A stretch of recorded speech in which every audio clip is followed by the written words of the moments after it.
Hi, I want to start out today by telling you what I've learned since I've been diagnosed with MS and after I healed myself.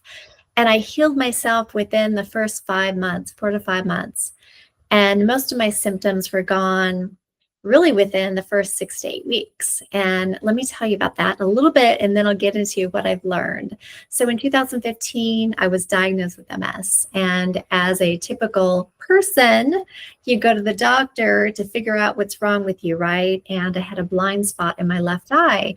And I was handed off from doctor to doctor. And after an MRI with a neurologist, I was diagnosed with MS. And at the time, I didn't have the insurance that covered MS drugs. And I was in a panic. I didn't know what I was going to do. And then I had a drip with a steroid that just put me in a spiral of a migraine headache that was horrible, that lasted about 30 days. And then I had all these other symptoms come out. So I had brain fog. I developed severe fatigue. I had Hermite sign, and that's what happens when you tilt your head forward and you get like a buzzing feeling, electric shock, and it's very odd. I had numbness in my hands and my legs. Yeah, I couldn't focus, and it was awful. So after about 45 days, I came across a TED Talk and it changed my life. It was Terry Walls who healed herself out of a wheelchair, and the rest is history. And then I just knew, I'm like, God, if she can do that, I can heal myself. And so I healed myself with mostly food, but then I learned afterwards that it's a lot more than that. So number one, what I learned, that the body can heal itself with diet and lifestyle. And it's totally true. I did a 180 with my diet, and I was on the SAD diet, right? Or the standard American diet. And I was eating too much bread, pasta, pizza, hamburgers, right? I wasn't getting enough nutrition. And that's what our bodies need. And so I healed myself with mostly food. Food is medicine. Number two, not everyone will believe you that you can heal MS. And it's true. I healed my symptoms, and I'm a living testimony to what can happen. I believe that everybody has the power to heal if they can just focus on it and focus on their diet and their lifestyle, that they can heal too. Number three, that most Americans don't get enough nutrition and not eating enough quality meats, veggies and fruits, etc. Number four, most food companies are out for profit and not trying to help people with their health.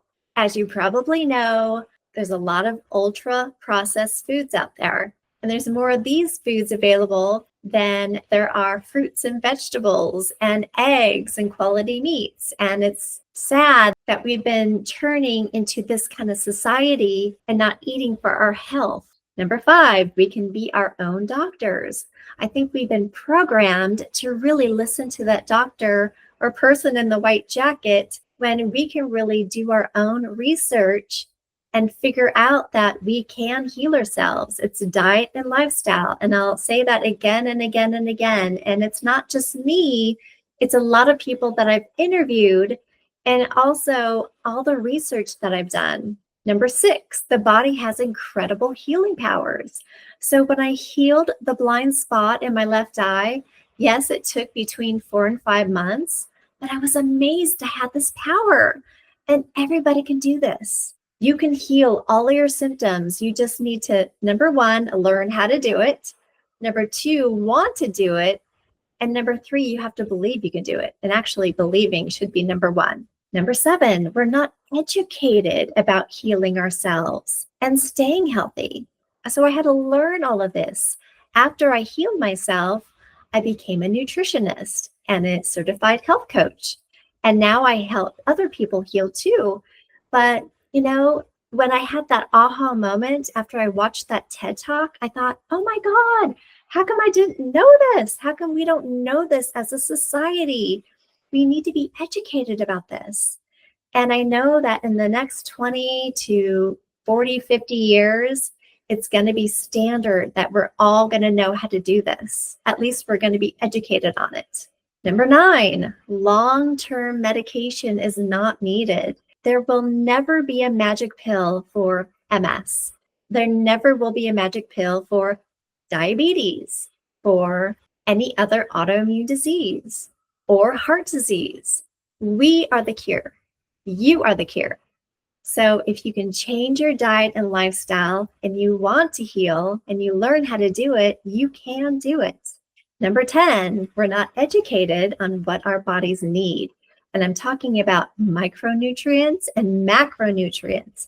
Macronutrients are the nutrients that we need most of.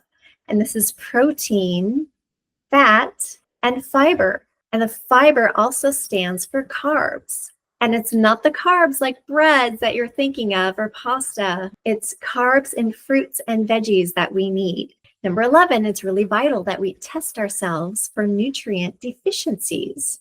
So we got to make sure that we have enough vitamin D, vitamin A, calcium, all of these micronutrients. And you can get a blood test to find out your deficiencies, or you can also get a hair test. The last test I did was a hair test. It's non-invasive. You pluck out about 4 to 5 strands of hair on your head. You send it to a lab.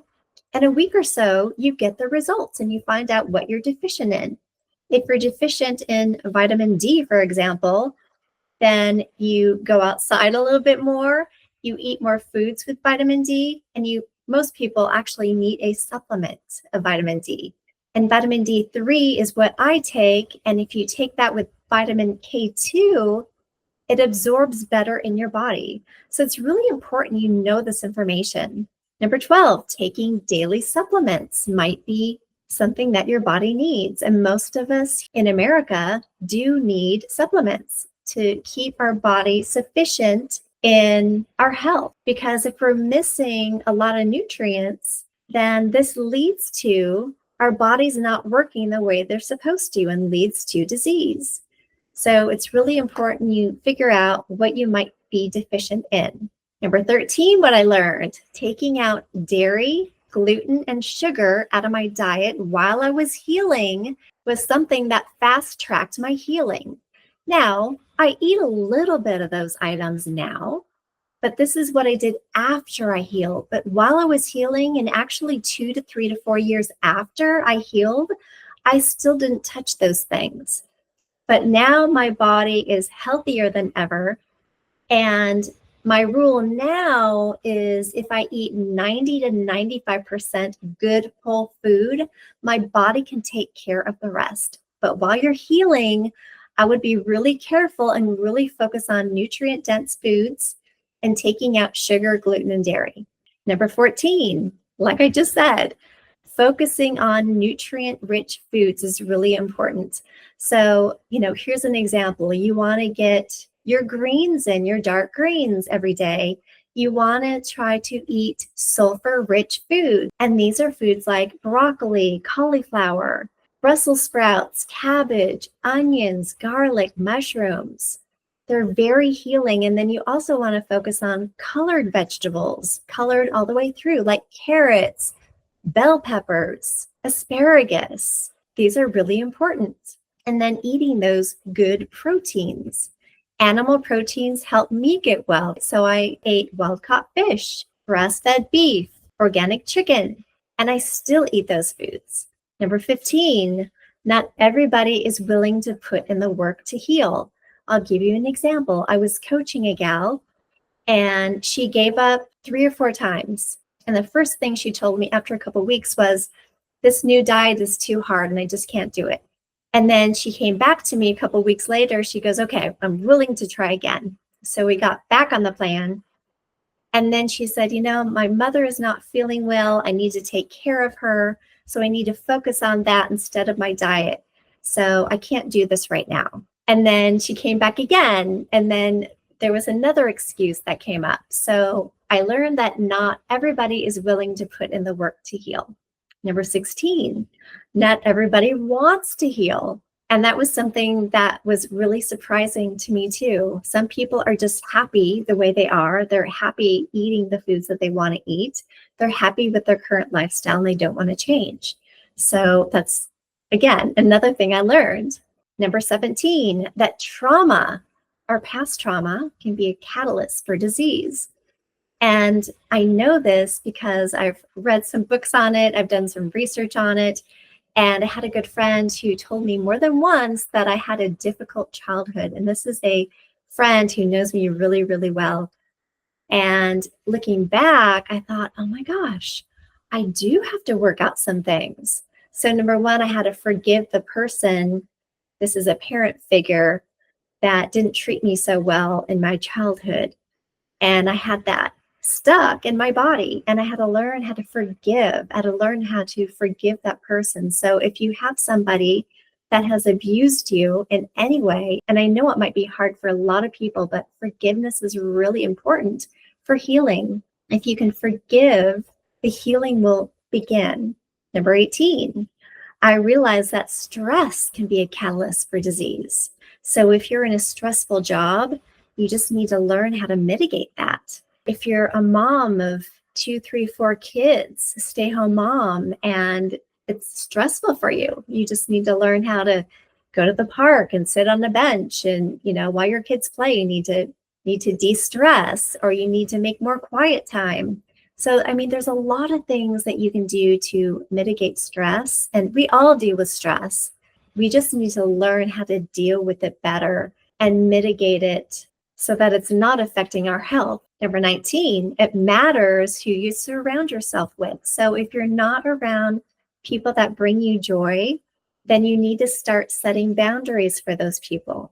And this goes into number 20 is actually setting boundaries with people. And if somebody does not bring you joy, you just need to disconnect from those people as much as possible. Number 21, it's okay to let go of a relationship. This is something that I learned. And if that relationship is not something that brings you joy and happiness, then it's okay to let that person go. And you don't need to feel guilty about that. Number 22, spending more time outside and tree bathing or forest bathing is really healing. And this is something I learned too. And this is something that the Japanese came up with in the 1980s, is that when you spend time in nature, trees actually give off a chemical compound that is healing to us. And when we breathe in those compounds, it actually creates more natural killer cells, so NK cells. And these natural killer cells help us fight off all the bad bacteria, viruses, fungi, things that don't serve us in our bodies. So healing in nature and being around a lot of trees and foliage is really healing for us. Number 23, I learned that finding joy in exercise is really important. If you go to the gym and you don't enjoy that, stop going. Do something at home that brings you joy. Turn on some music that you love and do your own workout at home. Or do more walking around the neighborhood. It just takes 20 to 30 minutes, if you can, per day to get your exercise in. Or, do sports that you love: tennis, pickleball, golf, soccer, whatever floats your boat, do more of that. Number 24, what I learned, getting more vitamin D outside. And most of us can't get enough vitamin D. We still have to take supplements, but it's still great to get that vitamin D from the sun. And of course, protect yourself. Don't go out more than 30 minutes without sunblock, but getting vitamin D daily, if you can, from the sun is very healing. Number 25, grounding or earthing is really important, and most people should be doing more of this. And this is something that I didn't even know about, and a lot of people still don't. I learned about this about 7 years ago when my daughter-in-law gave my husband and I a book called Earthing, and I learned all about it. What it is touching your feet or grounding yourself to the earth. So if you walk barefooted on grass, for example, or on the beach, you're getting all these negative healing ions through the bottom of your feet into your body. So as I'm talking to you right now, I'm grounding my feet. I have a grounding mat that's plugged in. So it's the same thing as if I'm walking outside barefooted and getting all this healing energy while I'm talking to you. It's pretty incredible. I sleep on grounding sheets every night as well. So I get my grounding in while I'm sleeping. Number 26, deep breathing exercises is really healthy as well. And I didn't know about this either until I started reading about it and researching, like box breathing. So most of us don't do enough deep breathing. So box breathing is an example. Here, I'll try it with you. So if you breathe in for 4, and then you hold it for 4, and then you let it go for 4, and you hold again, that is 1 set. So if you do 4 to 5 sets in the morning and then again at night of some sort of deep breathing exercise, this is also very healing. Number 27, it's very helpful to have some sort of spirituality practice. Maybe you are part of a religion, and if you're not, maybe you're more spiritual. But if you're one or the other and you practice something, then this is also very helpful and healing. Number 28, feeling joyful and as much gratitude as possible daily is also important. If you have positive emotions most of the time and you know you're going to get well and you're working on that every day, that's only going to speed up your healing. So do things that bring you joy. Also, eliminating toxins is a game changer, right? So besides toxic people that you want to eliminate, you want to eliminate any heavy metals in your body as well. So for example, after a hair test that I did, I found out I had aluminum in my body. And it took me a while to figure out where that came from because I thought, I don't cook with aluminum very often. You might put aluminum around something and throw it in the barbecue, right? Or cooking or in the oven, but I don't do that very often. But I found out that it was in my deodorant. So there's a lot of deodorants out there that have aluminum in it. And I had to figure out how to detox that. And I did that with food. So it's important to know what kind of heavy metals or any other toxins that you might have within you. Number 30, getting enough sleep is vital. You want to try to get 7 to 9 hours of sleep a day if you can, because while you're sleeping, you are healing. Your body is recalibrating and rebalancing itself, and your body is trying its best to heal, but you've got to help it. Number 31, positivity and kindness is really important. And again, being positive and feeling as many positive emotions as you can during this process is only going to help speed up your healing. Number 32, this is the last one, setting aside time for self-care. Just spending time alone or really concentrating on what brings you joy. Do things that make you happy. Create a hobby for yourself. If you love a sport, engage in that often. Or other things that you can do with self-care is take lots of Epsom salt baths. Maybe go to a sauna. Do things that are relaxing. Meditate. Read a great book. Do things that bring you joy. So this is self-care. Anyway, that is it. I came up with 32 things that helped me heal after my MS diagnosis, and I'm sure I can come up with more, but this is all I can fit on a page. So I hope you take this to heart and you work on some of these things.